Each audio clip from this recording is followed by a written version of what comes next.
বাংলাদেশটা খেলতে চায়নি, আপত্তি জানিয়েছে, তার জন্য ওই একটা দেশের জন্য হলেও হাইব্রিড মডেলে আইসিসি ইভেন্টস গুলো প্রিভিয়াসলি অনুষ্ঠিত হয়েছে। আসসালামু আলাইকুম, ওয়েলকাম করছি রিয়াসাদ আজিম। ভিন্ন ধর্ম মতাদর্শে যারা শুনছেন সবার প্রতি আন্তরিক কৃতজ্ঞতা। ঠান্ডা পড়েছে, বডিতে ময়েশ্চার ধরে রাখার জন্য অন্তত 72 আওয়ার্স ইউজ করতে পারেন লিলি হুইপ শিয়া বডি ওয়াশ। মূল আলোচনায় আসতে চাই। আলোচনার বিষয়ে কয়েকটা পয়েন্টে আলোচনা করব। এখন পর্যন্ত বাংলাদেশ ক্রিকেট বোর্ডের স্টান্স, আপকামিং ওয়ার্ল্ড কাপে বাংলাদেশের ভেনুস, বাংলাদেশ তথ্য মন্ত্রণালয় কি করতে পারতো বা কি করতে পারে সেই সংক্রান্ত আপডেটস, এবং একই সাথে মুস্তাফিজ ইস্যুতে বাংলাদেশ যে অনর অবস্থানে প্রত্যেকটা বিষয়ে যে আপডেটসগুলো আপনাদের সাথে আমি শেয়ার করেছি গত 3-4 দিনে, মোটামুটি শতভাগ সেই ঘটনাগুলো ঘটেছে। আরো কয়েকটা সোর্সেস থেকে, বাংলাদেশ ক্রিকেট বোর্ডের সোর্স, ইন্টারন্যাশনাল যে ফ্রেন্ডসগুলো রয়েছে, আমাদের সাথে যারা আসলে বিভিন্ন দেশের গণমাধ্যম কর্মী হিসেবে কাজ করে, তাদের কাছ থেকে নিয়ে যে আপডেট জানা গেছে, তাতে কয়েকটা বিষয় এই মুহূর্তে আমাকে শেয়ার করতেই হচ্ছে। নাম্বার 1, বাংলাদেশের ওয়ার্ল্ড কাপ ভেন্যু ফাইনালি পরিবর্তিত হচ্ছে কিনা নেক্সট 24 আওয়ার্সের মধ্যে এই ডিসিশনটা হয়ে যাবে। এই প্রশ্নের উত্তর আমি আপনাদেরকে জানাবো। সবচেয়ে বড় important breaking exclusive news is that, যে এই মুহূর্তে আমি যখন এই কন্টেন্ট রেকর্ড করছি তখন বাংলাদেশ সময় মোটামুটি 1:15টার মতো বাজে, এবং আজকে বাংলাদেশ সময়ে নেক্সট 2 আওয়ার্সের মধ্যে যতটুকু জানা গেছে, বাংলাদেশ ক্রিকেট বোর্ডের প্রতিনিধি এবং ICC international cricket council regarding the issue Bangladesh upcoming world কাপে খেলতে চায় না ভারতের মাটিতে গিয়ে, সেই বিষয়ে একটা ফর্মাল মিটিং অনুষ্ঠিত হবে।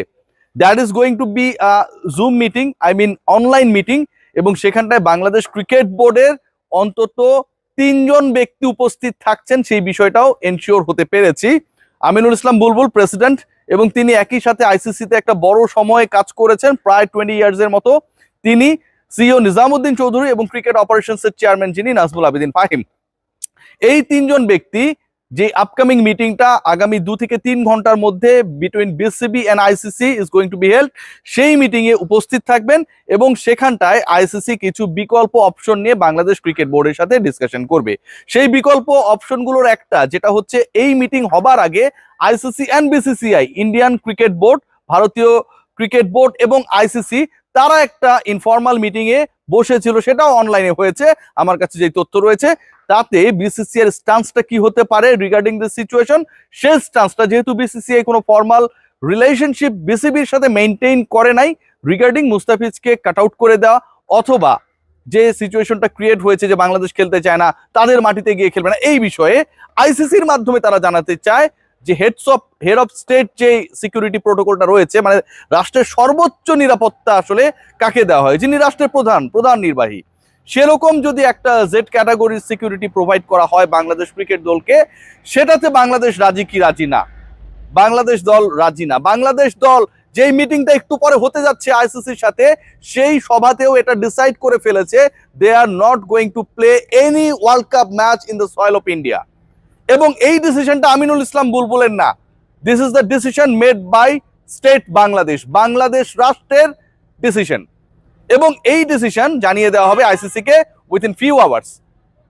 সবকিছু মিলিয়ে আমি শুরুতেই যে আলোচনাটা করছিলাম, আপনাদেরকে বলছিলাম যে বাংলাদেশে ওয়ার্ল্ড কাপ ভেন্যু পরিবর্তিত হবে কি হবে না, খেয়াল করে দেখুন, ইন 24 আওয়ার্সের মধ্যে এটা ফাইনাল হয়ে যাবে।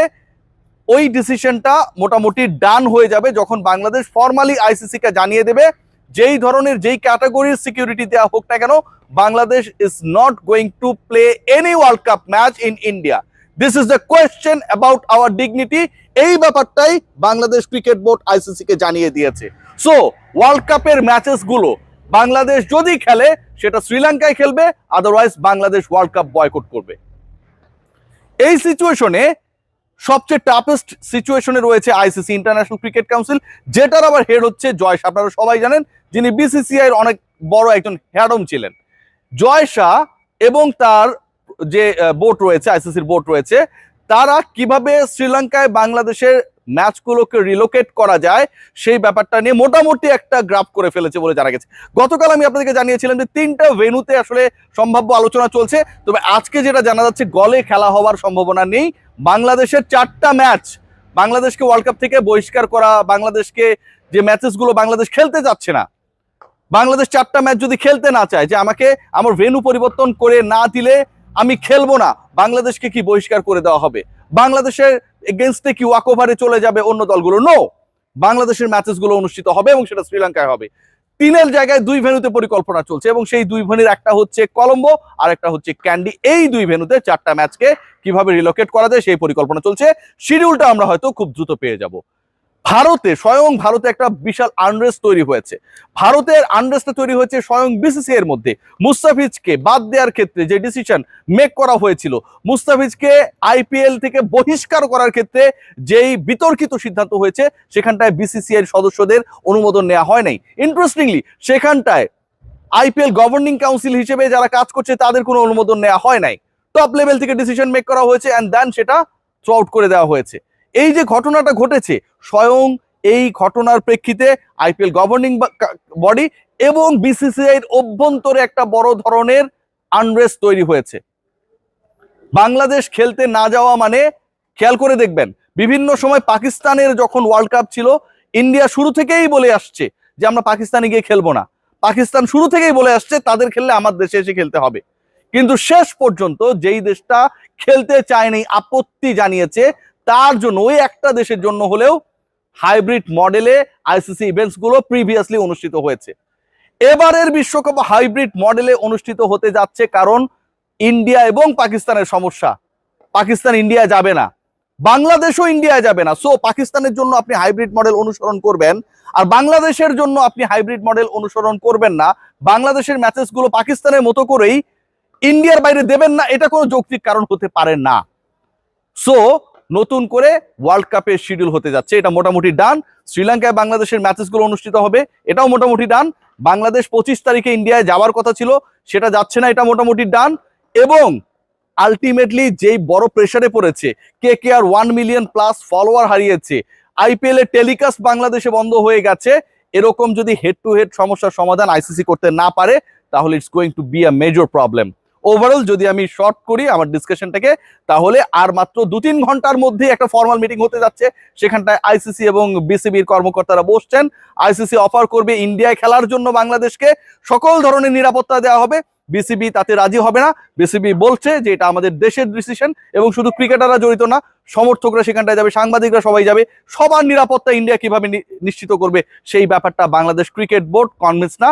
এবং সবচেয়ে বড় ব্যাপার, যেটা মোস্ট ইম্পর্টেন্ট পার্ট, যেটা এই ডিসকাশনের, সেখানটায় বলা হচ্ছে যে বাংলাদেশের ম্যাচেসগুলো is going to be relocated from here এবং প্রত্যেকটা ম্যাচ আলটিমেটলি শ্রীলঙ্কায় হবে। 3টা ভেন্যু নিয়ে ডিসকাশন ছিল, গল, ক্যান্ডি, কলম্বো, এবং সেই 3 ভেন্যুর জায়গা থেকে অবশেষে 2টা ভেন্যু নিয়ে ডিসকাশনটা রয়েছে এবং সেই ডিসকাশন সীমাবদ্ধ রয়েছে ক্যান্ডি অ্যান্ড কলম্বোর মধ্যে। Let's see what happen. But Bangladesh টিমকে নিয়ে যেই সিচুয়েশনটা ক্রিয়েট হয়েছে, আগামী 24 ঘন্টার মধ্যে আমরা একটা রেজাল্ট পাবো এবং যেই রেজাল্টটা আলটিমেটলি বাংলাদেশের ক্রিকেট কূটনীতির, বাংলাদেশের দৃঢ়তার, বাংলাদেশের ক্রিকেটিং গাটসের একটা বড় নিদর্শন হয়ে থাকবে। বাংলাদেশ ক্রিকেট বোর্ড তারা কিছুটা মাইল্ড হতে যেতে চেয়েছিল, বাট মিনিস্ট্রি, সরকার সবাই মিলে যে স্ট্যান্সটা নিয়েছে, ডিগনিটির ব্যাপারে কোনো ছাড় নয়। আলটিমেটলি বাংলাদেশের বিশ্বকাপ ভেন্যু বদলের মাধ্যমে এটা বাংলাদেশ রাষ্ট্রের জয়, শুধু মুস্তাফিজের জয় না। সবাই ভালো থাকবেন, take great care, let's see what happen.